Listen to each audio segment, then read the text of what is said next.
on election day and go vote. So I get there about 6:20, right? First off, the door that you usually go into is not there. It's around some part where they're doing construction at. So you have to walk around the school to find door 11, which didn't have door 11 on it. That's another story. Okay, I live in a primarily the Hispanic neighborhood. It's only about probably 2 or 3 black people live in this area that I've seen. They must be like hiding for the last 20 years. But so we get in there and they separate everybody by districts. That's weird. The line that we was in, they had 3 people working. 2 of the girls' computers wasn't working. The machine that you put the ballots in, that stopped working. And then there was one dude who had to register, but on his ID he didn't have. I'm not. Don't think that I'm being racist like this. I think his name was real common, like Juan Sanchez, but he was like the 3rd, but his ID didn't say that. So they had to spend like 30 minutes on this dude registering the vote, man.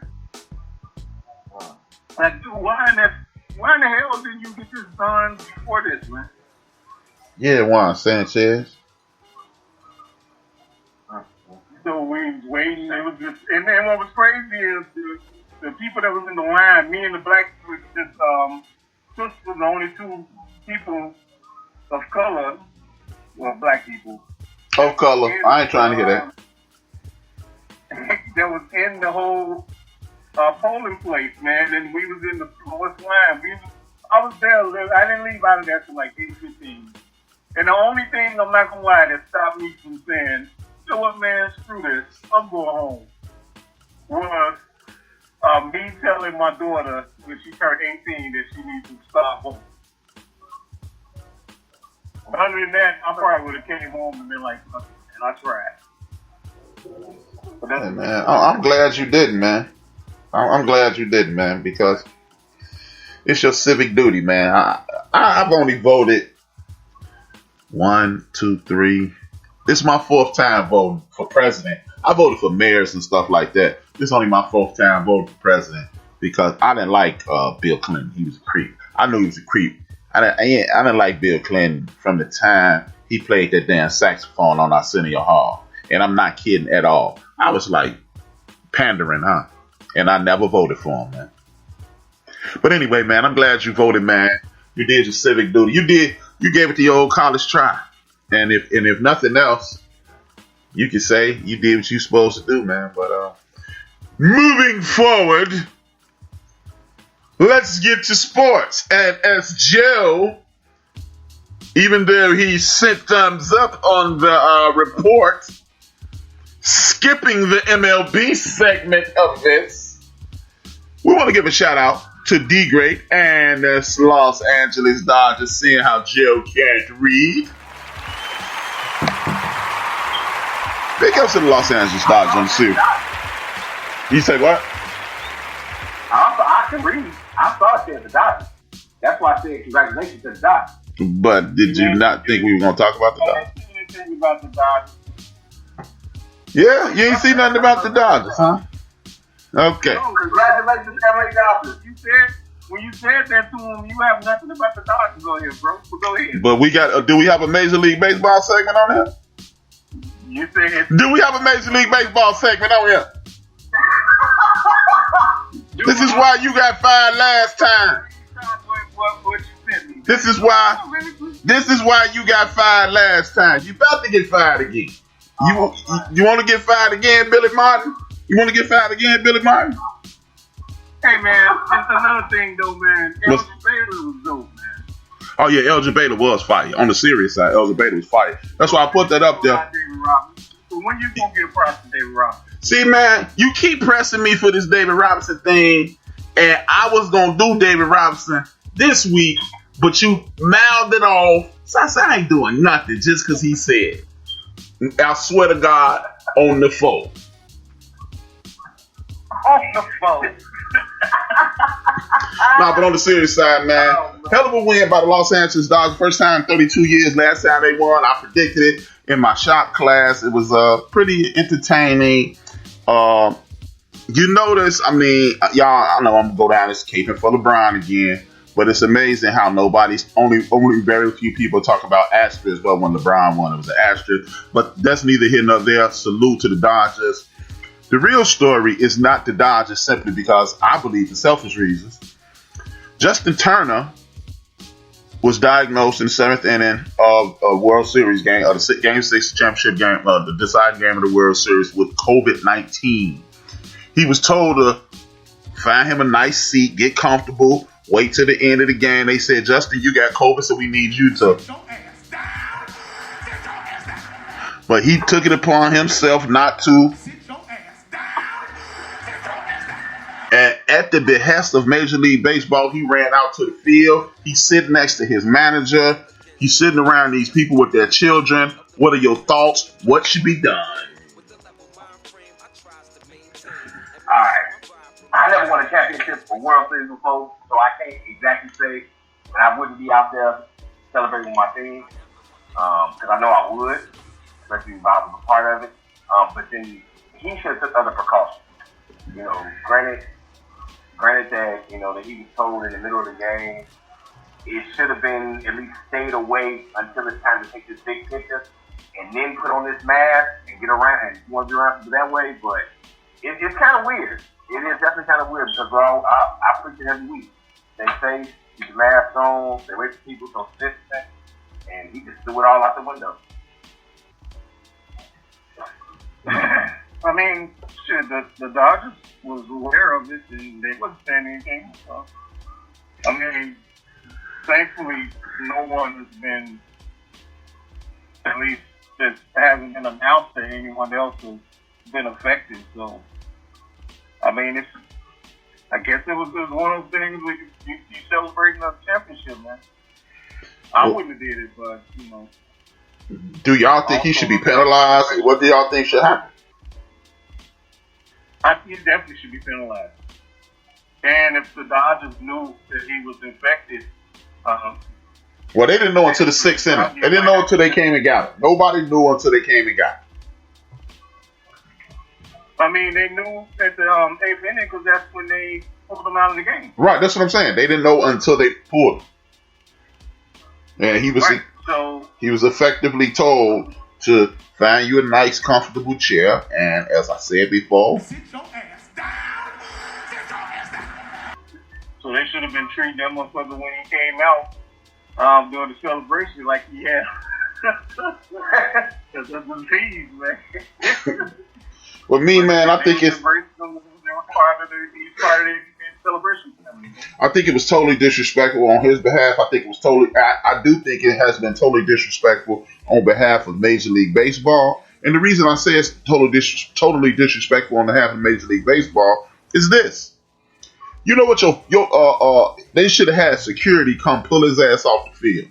Now, some people are trying to use this excuse. Oh man, he was around his teammates. His teammates may have had it already. Yada yada yada. This, that, and the third. I understand that, but here's the thing that I have a problem with. This disease attacked people with pre-existing conditions. His manager just was cured 2 years ago of cancer. That's a pre-existing condition. 2, you don't even pay us the courtesy of having a mask on. Issue number 3. These people out there with their family and friends. Now, if I'm what's the boy name? The Cole brother, Betts, Mookie Betts. If I'm Mookie Betts, I ain't tripping. If I'm the pitchers, I ain't tripping. If I'm his teammates, I'm not really tripping because you've been around us for 7 innings with this nonsense. But my wife out here, my kids out here, my family out here, they didn't sign up for this nonsense. We did. And the most important thing, bro, you don't even have on a mask. Okay, if you gonna go rogue, at least go rogue and protect us. Protect everybody else. Don't stop. I'm not saying, bro, don't do nothing. Yada, yada, yada. I'm not trying to be a stickler for this. But at the end of the day, if you gonna be reckless and be out there, at least cover your damn face up and not spread this bullshit amongst me and my family. I might have put the pause on him, me personally. If I'd have been one of them guys out there with my kids, my wife, my family, I might have whooped Buddy. And that, hey, call me violent, call me difficult, call me whatever you want to call me. But that was just a total disregard. And I do believe the National Football League, I do believe ESPN is showing their colors once again. People say I go race too much, but if this was Tyrone Jackson, if this was Betts, if this was anybody that with color in their pigment in their damn skin, this would have been all over the whole world. He has no regard for rules, yada yada yada, blah blah blah. That's why I think I'm not going to give you the hockey suspension. Like if you break somebody's jaw, they suspend you for 2 or 3 weeks. And if you just get whooped, if you just whoop somebody out of the ordinary, you get a game or 2. No, he need to be taught a lesson. Period. He should be the example. Thoughts? He need to get like PED suspension type game. Yeah, he should. Okay. He should. I mean, in this regard, I don't disagree with you at all because of the fact that this is a health care. Like you said, we've been out there playing for 6 innings, and we've been around each other in the dugouts, all that. So we close to it. If you had it then and you spread us, that's understandable. But it's like you said, the family came out there, the kids came out there, and that's when things got real crazy. Because now it's that whole trifecta where you mess with everybody. Like, it's going to get passed on even faster. But yeah, I'm with it. You should definitely be suspended. I ain't know if I was thinking the whole like 60 game type thing, but yeah. I give him 20 games easy. Okay. I give him 20 games easy.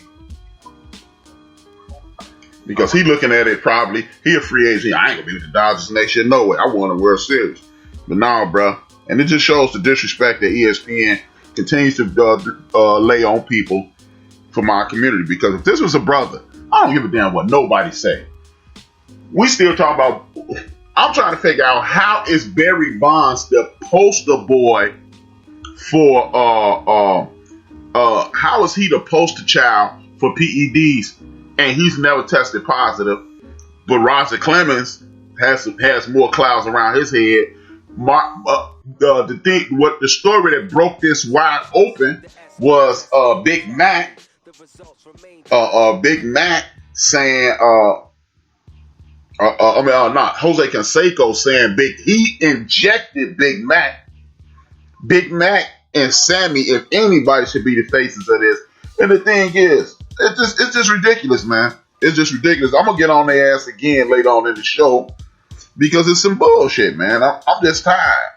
This is why I try not to watch ESPN too much because, hey, man, if you gon' this is why I don't listen to mainstream TV and sports anymore because if you're gonna tell the story, man. This is why I can't turn to Fox. This is why I've stopped watching my man Shannon. Because I don't want to hear about LeBron James, the Dallas Cowboys, and Tom Brady no more. But if this was a brother, he'd be getting buried. No. So with that being said, moving on. Speaking of PEDs, Ryan Braun, former guy who got busted with PEDs and lied about it, and he may be retiring. And the Milwaukee Brewers have decided to give him the $4 million. It was a mutual option. Of course, he exercised it for $16 million. They said, we'll give you 4 and you out the door. And he's starting to consider retirement. Talk to me about Ryan Braun and where he stands in the history of the Milwaukee Brewers and the history of MLB. Talk to me! You get a good run. A great run. And truthfully, Ryan Braun was a good player. He did his thing for the Milwaukee Brewers, so I'm with it.